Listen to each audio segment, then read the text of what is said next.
ہمیں وہ نبی عطا فرما دیا جس کے نام کے ساتھ اپنا نام متصل فرمایا ہے، جن کے نام نامی اس میں گرامی کو عرش اعظم پر لکھا تھا، اپنے اس محبوب کو ہمیں عطا فرما دیا اور اپنے محبوب کے وسیلے سے ہمیں وہ کلمہ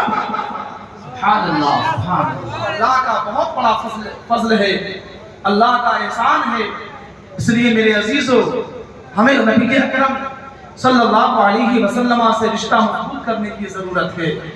حضور پاک صلی اللہ علیہ وسلم دنیا کی سب سے بڑی نعمت ہے، اور جب ایمان والوں کو کوئی نعمت حاصل ہو تو چاہیے کہ وہ خوشی کا اظہار کرے۔ یہی وجہ ہے کہ جب 12ویں کا مہینہ آتا ہے، ربیع النور کا چاند دکھائی دیتا ہے، یہ سنی مسلمان نبی کے عاشق، نبی کے دیوانے مچل جاتے ہیں، اپنے محلوں کو سجاتے ہیں،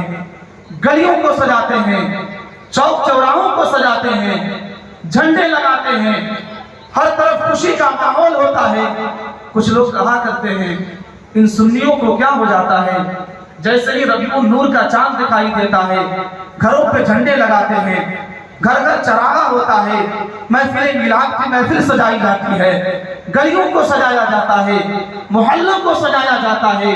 وہ کہتے ہیں ہم نے مانا کہ آج سے صدیوں قبل پہلے حضور مکہ کے سرزمین پہ تشریف لائے تھے،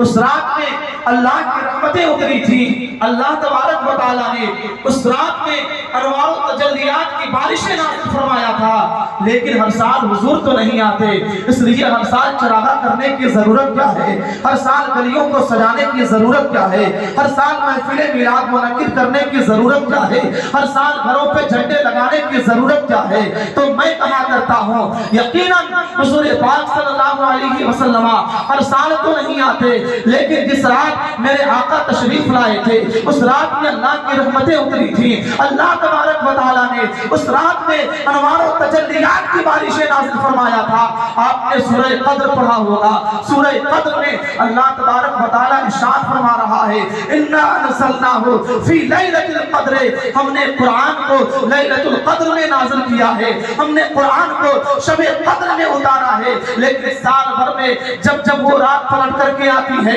اس رات میں اللہ کی رحمتیں اترتی ہیں، اللہ کی برکتیں نازل ہوتی ہیں، اللہ تبارک و تعالیٰ انوار و تجلیات کی بارشیں نازل فرمایا کرتا ہے، فرشتے آسمان دنیا سے زمین پہ آتے ہیں، اللہ تبارک و تعالیٰ آسمان دنیا پر ندا بلند کرتا ہے اے میرے بندو آج کی رات میں جو بھی طلب کرو گے تمہیں دیا جائے گا، جو بھی مانگو گے اللہ پاک تمہیں عطا فرمائے گا، جو بھی حاجت طلب کرو گے اللہ تعالیٰ تمہاری حاجتوں کو پورا فرمائے گا۔ سال بھر میں جب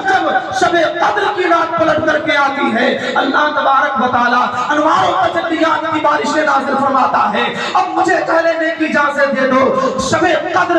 اللہ تبارک و تعالیٰ نے شب قدر میں آج سے صدیوں قبل پہلے ایک رات کے دامن میں قرآن کو نازل کیا تھا، لیکن جب سال بھر میں وہ رات پلٹ کر کے آتی ہے اللہ کی رحمتیں اترتی ہیں، اللہ تبارک و تعالیٰ انوار و تجلیات کی بارشیں نازل فرماتا ہے۔ اسی طریقے سے آقا ہر سال تو تشریف نہیں لاتے، لیکن رحمتوں کو اترنے کی عادت تو ہو گئی ہے، آقا ہر سال تشریف نہیں لاتے، لیکن جس رات آقا تشریف لائے تھے اس رات میں رحمتوں کو اترنے کی عادت ہو گئی ہے۔ اس لیے جب سال بھر میں وہ رات پلٹ کر کے آتی ہے غلامان مصطفیٰ اس رات میں چراغا کرتے ہیں، محفل میلاد سجاتے ہیں، گلیوں کو سجاتے ہیں، محلوں کو سجاتے ہیں، محفل میلاد سجا کر کے غلامان مصطفیٰ بیٹھ جایا کرتے ہیں اور اپنے دامن کو پھیلا کر کے عرض کرتے ہیں یا سجدی یا رسول اللہ، آج سے صدیوں قبل پہلے آپ مکہ کی سرزمین پہ تشریف لائے تھے،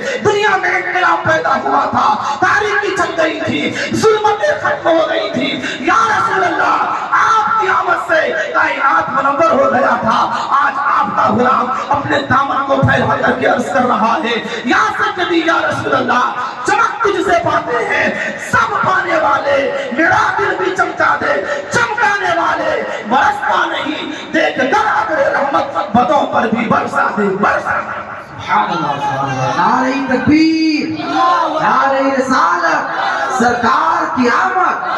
سردار کی آمد، مکی کی آمد، مدنی کی آمد، جشن آمد رسول